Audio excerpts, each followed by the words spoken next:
Konnichiwa! A day in my life, pasamatabang vlogger. For today's video nga, ito na nga yung last day namin sa pinagpupwestuhan nga namin. Thank you so much nga po kay Lola Pini, may-ari ng bahay dito sa tapat ng pinagpupwestuhan namin. Maraming salamat nga po sa inyo sa pagpaputuloy po ninyo dito sa amin. Ang dami nga namin po orders for today's video. At ayun na nga, ito na announcement. Aalis na nga kami sa dati namin pwesto at dito nga kami lilipat sa bago naming pagpupwestuhan. Oh, diba? Talaga ba naman? Thank you, Lord. Sa totoo lang, sobrang init po talaga sa pinagpupwestuhan namin. Sa maliit na tent nga lang po yung nakatayo doon. Pagtirik naman po yung araw. Tutok na tutok po talaga sa pwesto namin. Pag may bumibili nga sa amin at katirikan ng araw, sinasabi nga rin po namin na kung may pupuntahan po sila, puntahan nga po muna nila at wala nga po talaga silang masisilungan sa dati namin pwesto. Ito na nga po, finally, meron na tayong pwesto at pwede na po kayo mag-dine in dito. Dito na nga kami po pwesto tomorrow. Kaya nga po, nagje-general cleaning na nga kami. Ang may-ari nga po ng pwesto na to, kaibigan nga po ng nanay ko. Thank you so much nga po sa inyo, Tita Hazel and Tito Perdy. Kasi pinayagan niyo po akong rentahan itong pwesto. Matagal na nga rin talaga ang gusto kong maghanap ng sariling pwesto para nga may maayos na makakainan yung customer namin. At para nga hindi na take out lagi yung binibili lang. Ngayon nga pwede na silang mag-dine in. Sobrang dami nga madadagdag sa menu namin. Magkakaroon nga kami ng mga promo package na may kasamang french fries, burger at juice na nga, mabibili mo nga siya sa murang halaga. At magkakaroon nga rin kami dito ng tropa meal, couple meal. Sana nga po supportahan niyo po ako sa small business na meron ako. Abay, marami nga ako nababalitaan na may mga basher nga ako dyan. Kumayo kayo at magparami. Basta ako magpo-focus ako sa kung anong ginagawa ko ngayon. At masaya nga ako sa kung anong ginagawa ko ngayon. Sabi ko nga sa inyo, deadma sa basher. Bahala ka mag-bash ng mag-bash dyan. Wala akong shock alarm.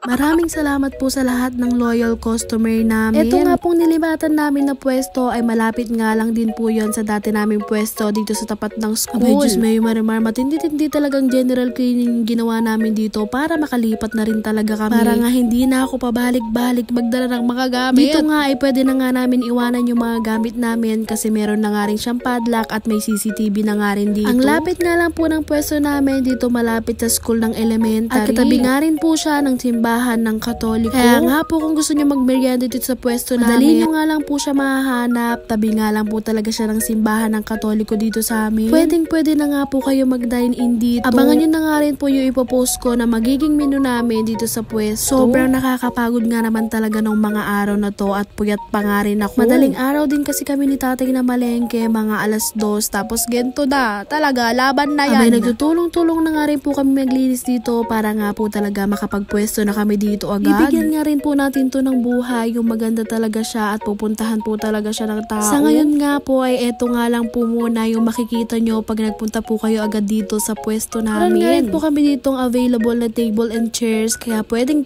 po kayo mag-dine in dito. Super perfect naman talaga ng pwesto namin na to, kaya kung napapanood mo to ay pwede ka na po magmerienda dito. Sobrang thank you Lord kasi sobra talaga. Oh my gosh, thank you Lord. Abay, yung itsura ko nga dito ay haggard na talaga yung baka person. Abay, ganyan talaga. Buhay.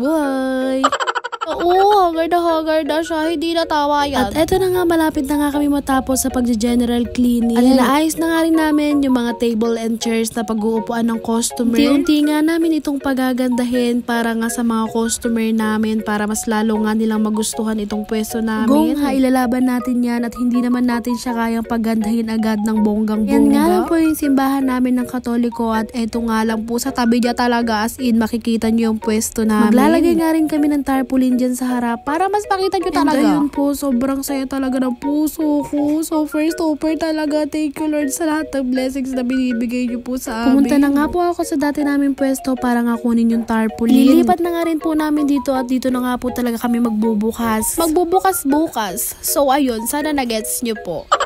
Sana kahit lumipat na po kami ng pwesto, patuloy nyo pa rin po kaming suportahan sa small business ko. Maraming salamat po sa inyo, lalo sa mga customer namin na bumabalik-balik. Ito na po ulit ang panibagong simula. Unti-unti nga po natin bibigyan ng buhay ito nga pong bagong pwesto ko. Thank you po.